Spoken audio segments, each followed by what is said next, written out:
ఈ అక్రమ సంబంధాలు అనేవి శాశ్వత కాలం ఉండవండి. అక్రమ సంబంధాలు కొంతకాలమే ఉంటాయి. అక్రమ సంబంధాలు, ఇప్పుడు భార్య ఉంది, భర్త అన్నవాడు తాళి కట్టినోడు కాబట్టి గొడవైనా దెబ్బలాటైనా కొట్టుకున్నా తిట్టుకున్నా 4-5 పంచాయతీలు చేసి మరలా కాపురం ఏం చేస్తారు, నిలబెట్టేస్తారు. ఇలా తప్పదు. పోలీస్ స్టేషన్కి వెళ్ళినా కూడా ఏదో బెదిరించో అది చేసి ఇది చేసో మళ్ళీ కాపురం చేసుకోండి అని పంపించేస్తారు. కొంతకాలం అయిన తర్వాత ఈ పిల్లలు పుట్టుకొచ్చేసరికి వాళ్ళకి పెళ్లిళ్ళు బాధ్యతలు పెరిగేసరికి వీళ్ళు సెట్ అయిపోయి ఇంకా అలా బండి ఈడ్చుకుని వెళ్ళిపోతారు. కానీ అక్రమ సంబంధాలు అంత కేర్ తీసుకోవాలి. అసలు అక్రమ సంబంధం దేని మీద మొదలైంది? కోరిక, అంతే. అది తీరిపోతే అయిపోయింది, అక్కడతో అది సంతృప్తి అయిపోయింది, సంపూర్ణం అయిపోయింది. అసలు దానికి బేసే అది. అక్రమ సంబంధానికి ఉన్న బేస్ ఏంటంటే, నేను నీతో సెక్సువల్ గా ఎంజాయ్ చేయాలి. నా జెండర్ నీ జెండర్ వేరు జెండర్లు కాబట్టి, నువ్వు స్త్రీవి నేను పురుషుని కాబట్టి మన ఇద్దరం కామవాంఛలు తీర్చుకోవడానికి కాసేపు ఏకమవుదాం అనుకుంటారు కాబట్టి కళ్ళ దగ్గర మొదలవుతుంది. ఆ కళ్ళ దగ్గర నుంచి శరీరాలు ఏకమయ్యే దాకా వెళ్తుంది.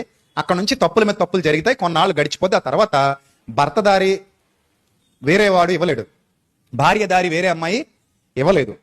సో వాళ్ళు ఎందులోనో లింకప్ అయి ఉంటారు, వీళ్ళు ఎందులోనో లింకప్ అయి ఉంటారు. మనం సుధమ గుమ్మర్రాలో జీవించట్లేదు. అర్థమైందా? ఆ తర్వాత చాలా రిస్క్ ఎదుర్కోవాలి. కోరికలు ఎంతకాలం ఉంటాయి? కొంతకాలమే ఉంటాయి. తర్వాత ఆటోమేటిక్గా కోరికలు తగ్గుతాయి. యవ్వనంలో ఉన్న కోరికలు వయసు మీద పడుతున్న కొలది ఉండవు. పెద్దోళ్ళని అడగండి, చెప్తారు. వాళ్ళకి టెస్టోస్టిరాన్ లెవెల్ తగ్గిపోద్ది, ఈస్ట్రోజన్ లెవెల్స్ తగ్గిపోతాయి ఆడవాళ్ళలో. ఈస్ట్రోజన్ అంటే హార్మోన్, టెస్టోస్టిరాన్ అంటే హార్మోన్. ఈ హార్మోన్ పీక్ స్టేజ్ లో ఉన్నప్పుడు కామవాంఛలు ఎక్కువ ఉంటాయి. ఈ హార్మోన్ లెవెల్ తగ్గుతూ పోతున్నప్పుడు కామవాంఛలు ఆటోమేటిక్ గా తగ్గిపోతాయి. ఆ తగ్గిపోయిన తర్వాత ఇంకెళ్ళి కోరికలు చచ్చిపోయిన తర్వాత అక్రమ సంబంధాలు నిలబడవు. ఒకవేళ అక్రమ సంబంధంలో పిల్లలు పుట్టినా వాళ్ళ మీద ఏముండదు, బాధ్యత ఉండదు, ప్రేమ ఉండదు. అలా అన్యాయం అయిపోయిన ఆడవాళ్ళు వందల్లో వేలల్లో ఉన్నారు. నేను ఇంతమందిని చూశాను నా చిన్నప్పటి నుంచి. ఇంతమందిని భర్తను వదిలేసిపోయి వేరే వాడితో కొన్నాళ్ళు ఉండి తర్వాత వాడు వదిలేసి మళ్ళీ వేరే వాడిని దగ్గరికి వెళ్ళి వాడి పంచం చేరి వాడితో దెబ్బలు తింటాం. అమ్మో, ఎంతమంది ఉన్నారో ఇలాంటి వాళ్ళు. అక్క చెల్లెమ్మలు భార్యను వదిలేసుకుని పోయి ఎవరినో పట్టుకుని వాళ్ళ ఆయనకి తెలియకుండా కొన్నాళ్ళు రహస్యంగా నడిపి వాళ్ళ ఆయనకి తెలిసిపోయిన తర్వాత చచ్చిపోయిన అబ్బాయిలు ఎంతమంది ఉన్నారో. ఆ మధ్యకాలంలో ఒక హీరో ఒక ఆమెతో అక్రమ సంబంధం పెట్టుకుని వాళ్ళ ఆయన వచ్చేస్తే కిటికీలోంచి జాగ్రత్తగా తెలియకుండా దిగేద్దామని ఈ పోల్ ఏదండి గొట్టం పైనుంచి గొట్టం పట్టుకు దిగేద్దామని చూశాడు. జారిపోయాడు, పైనుంచి పడిపోయాడు, తల పగిలి చచ్చిపోయాడు. 5 నిమిషాల సుఖం కోసం టోటల్ జీవితాన్ని ఏం చేసేసాడు, తాకట్టు పెట్టేశాడు. బాగా ఆలోచన చేయండి. అందాన్ని చూసి అందంగా ఉందనుకోవడం తప్పు కాదు, కానీ అందానికి ఆకర్షింపబడి వెంటబడి ప్రాణాల మీదకి తెచ్చుకోవడం. బెంగళూరులో జరిగినటువంటి యథార్థ సంఘటన. భర్త చచ్చిపోయాడు. అందరికంటే ఎక్కువగా భార్య ఏడుస్తుంది.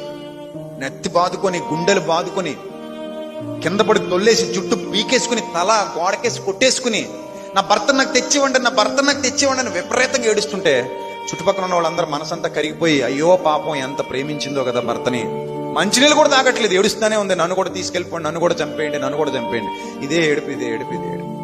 అసలు ఈ భర్త ఎలా చచ్చిపోయాడని ఇన్వెస్టిగేషన్ మొదలైతే చంపేసింది ఈవిడే.